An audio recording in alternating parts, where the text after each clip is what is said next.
Olá pessoal, eu sou a Janaína Bindá e eu tô aqui hoje para falar sobre iluminismo.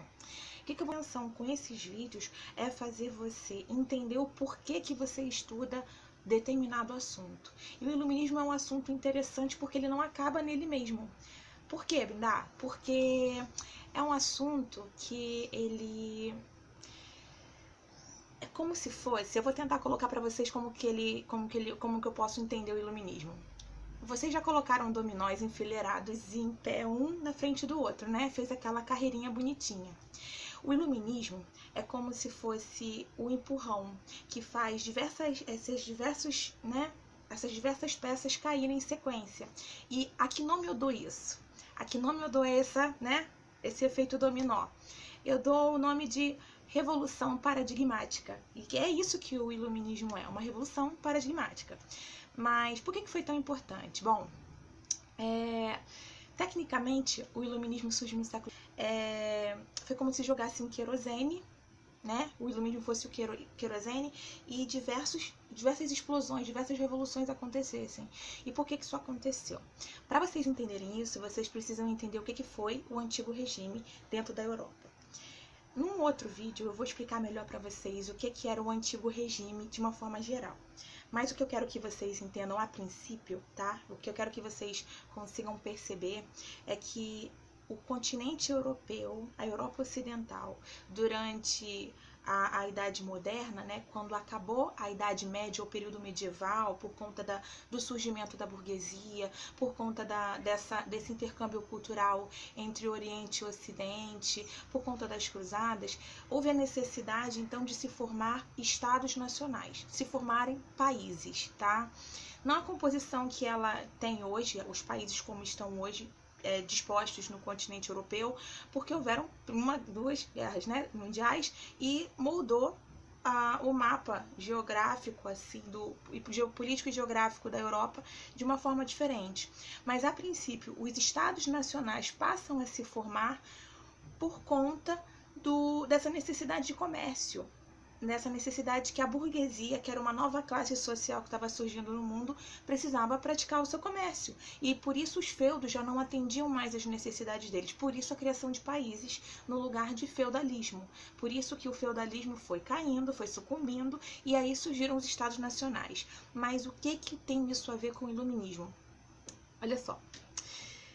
Dentro desse contexto de estados nacionais, surgiam o antigo regime. O que significa o antigo regime? O antigo regime, ele é mais ou menos caracterizado por duas coisas muito interessantes. A primeira delas é o absolutismo monárquico. O absolutismo monárquico é como um rei, a figura de um rei dominador, e a figura desse rei que manda em tudo a um cara autoritário. Ninguém passa por cima da autoridade desse rei. Isso é o absolutismo, tá? Monárquico. E o que é o mercantilismo? Esse rei, ele precisa defender o seu país com unhas e dentes, tá? Ele precisa proteger o seu país. Então, o mercantilismo, vocês vão ouvir isso em vários livros, na internet, em qualquer lugar que vocês forem procurar, é a intervenção do Estado na economia. Então, E a outra característica que existia nesse antigo regime é a desigualdade social. Nobres, sempre com muito poder, o clero se mantém ali com um relativo poder também, sendo que nunca tem igreja e Estado sempre andando em comunhão. Sempre quando o Estado, né, sempre quando o Estado está em cima, a igreja desce um pouquinho em poder. Quando não tem um poder centralizado, a igreja toma um pouquinho em poder. E aqui o que acontece? Por que eu estou falando isso tudo para vocês? Para vocês entenderem que o antigo regime, ele não estava legal para ninguém, tá? Não haviam pessoas com característica de ser eu sou cidadão europeu, eu sou cidadão, eu tenho direitos iguais. Hoje uma coisa que pra gente é comum, todo mundo ter direito a tudo, não existia naquela época. Quem tinha poder eram os nobres, quem tinha poder político eram os nobres. Mas e a classe burguesa? E essa classe burguesa que ajudou a criar essa coisa dos estados nacionais, onde é que ela ficava? Ela ficava pagando seus impostos, né? Claro, porque tinha dinheiro, mas ela não tinha poder político. E aí, a partir desse momento, as pessoas começam a pensar. Tem cachorros aqui, meus vizinhos, gente, desculpa. Não dá. Então, o que acontece? Essa burguesia, ela precisa, ela está ávida, ela está com sede, ela está com necessidade de participar da política. Por que ela está com necessidade de participar da política? Porque ela não quer só pagar impostos e ver todo mundo fazendo tudo a seu favor, né? E ela não quer participar mais. Então, o iluminismo foi um movimento de pessoas que começaram a pensar: por que só os nobres têm direitos? Por que só determinado grupo da sociedade tem direitos? E não todo mundo. E aí foi surgindo pessoas que começaram a discutir o seu papel na sociedade. E aí começou a surgir as ideias iluministas. O que seriam ideias iluministas? Quando vocês vão ver um desenho animado, sempre que, né, tem um personagem tem uma ideia, plim, né, vem lá lâmpadazinha. Então, esse século das luzes, esse iluminismo, é um movimento em que as pessoas começam a clarear suas ideias para conseguir melhorar, moldar. Vamos fazer uma coisa diferente? Vamos começar aqui a questionar? Vamos começar a fazer revoluções? Vamos começar a mudar as coisas do jeito que elas estão para melhor, né? Então, hoje, uma coisa que é simples pra gente, né? Voto. Direitos, igualdade de direitos, um ser tratado como o outro igual, isso inclusive está na nossa Constituição de 88, era uma coisa que não era pensada na Europa antigamente. E por esse motivo, vem o iluminismo. E qual era a grande ideia do iluminismo? A primeira ideia do iluminismo era ir contra o antigo regime, né? Era ir contra os reis absolutistas. Então, houveram reis que começaram a mais ou menos criar ali umas ideias, incrementar umas ideias iluministas nos seus governos. A esses monarcas, eu vou dar o nome de déspotas esclarecidos, tá bom? Uma outra crítica que acontece com o movimento iluminista é que ele critica a igreja. Ele critica a igreja, ele critica a fé, porque ele sabe que durante a Idade Média, durante o período medieval, a igreja meio que utilizou a ignorância da população, que era analfabeta, que não sabia dos seus direitos, para conseguir adquirir cada vez mais poder material e deixar de lado a questão que ela tinha realmente com que se preocupar, que é a questão da fé, da salvação da alma, né? Então vamos lá. Eles eram contra os reis absolutistas, que alguns começaram a se adequar com déspotas esclarecidos. Ele era contra a igreja. Por que ele era contra a igreja? Porque é um movimento científico, é um movimento que busca a razão. Então é um movimento racional. Tecnicamente, são essas as principais características do iluminismo.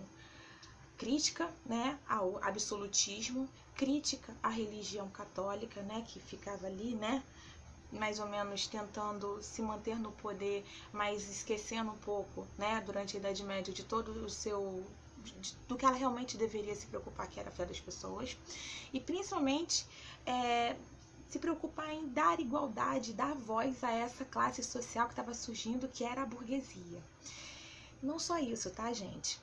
Uma outra questão que surge é o movimento racional, e é um movimento que busca ali transformar as pessoas não mais em escala de eu sou melhor do que fulano porque eu sou nobre, eu sou pior porque eu sou burguês. Não, todos são iguais perante a lei. E, por última característica, eles também eram muito aversos ao mercantilismo, que é a intervenção do Estado na economia que eu falei para vocês antes. E o que isso quer dizer? Eles acreditam o seguinte, que o Estado ele tem que se regular. Não é o protetor ali, não é o rei absolutista que tem que ficar ali ponderando o que o Estado deve ou não fazer economicamente. E para eles, o Estado tem que se regular. O Estado ele tem capacidade de ficar fora e a economia tem autonomia para poder gerir ali a sua...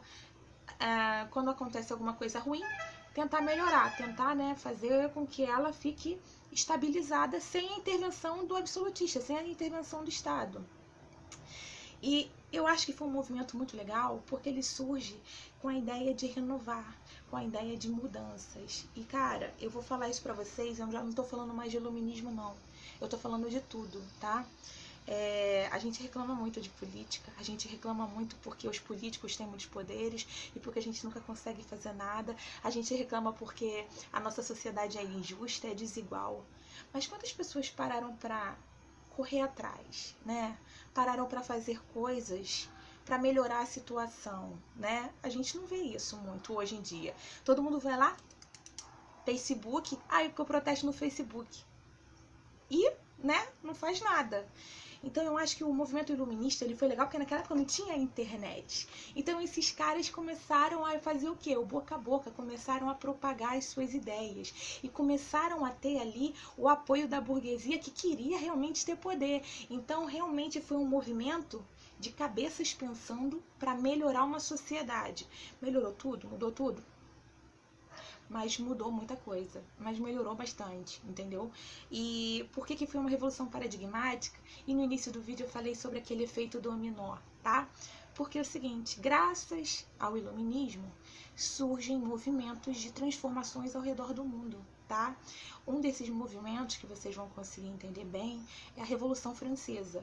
Claro, um dia eu vou falar sobre o vídeo Vou fazer um vídeo sobre a Revolução Francesa, e ele se perdeu nele mesmo. Foi um movimento que se perdeu nele próprio. Mas em si, a tirada de um rei que era totalmente incapaz, incompetente do poder foi muito importante. Claro que eles viajaram um pouquinho, mas isso a gente fala numa outra oportunidade. Foi importante também porque as 13 colônias conseguiram se ver livres do seu processo ali de dependência da Inglaterra, né? Que começou a sugar eles de qualquer maneira.